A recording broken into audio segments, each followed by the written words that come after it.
एक पुरानी लाइब्रेरी में जहाँ लकड़ी की अलमारियाँ कदीमी किताबों से भरी हुई थीं, आइज़हावर अमार एक ख़ास किताब की तलाश में थे।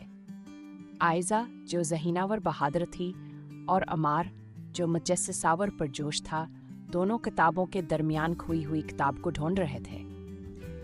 जब उन्हें मालूम हुआ कि किताब गायब है तो वह कदीम तहरीर की मदद से इसके बारे में मज़ीद जानने लगे। ये तहरीर उन्हें एक पर असरार कले तिकले कई जो धंध में लिपटा हुआ था।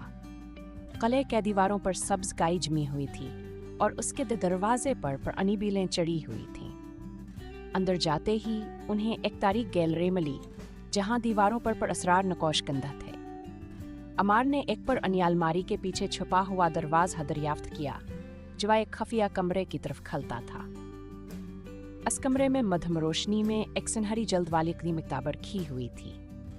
आइज़ा ने हथियात से किताब उठाई और खोला तो उसमें खूबसूरतावर पर असरार नकोश बने हुए थे। जब वह किताब को लेकर घर पहुंचे तो उन्होंने अपने दादा को दिखाया। दादा ने मुस्कुरा कर कहा, यह किताब सदियों पर अनी है और इसमें पोशीदा इल्म मौजूद है।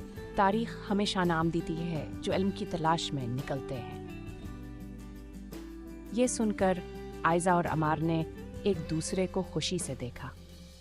वो जान चुके थे कि इल्म और जस्तजू की कोई हद नहीं होती और जो लोग सीखने के सफ़र पर निकलते हैं वही हकीकी ख़जाने दरियाफ्त करते हैं।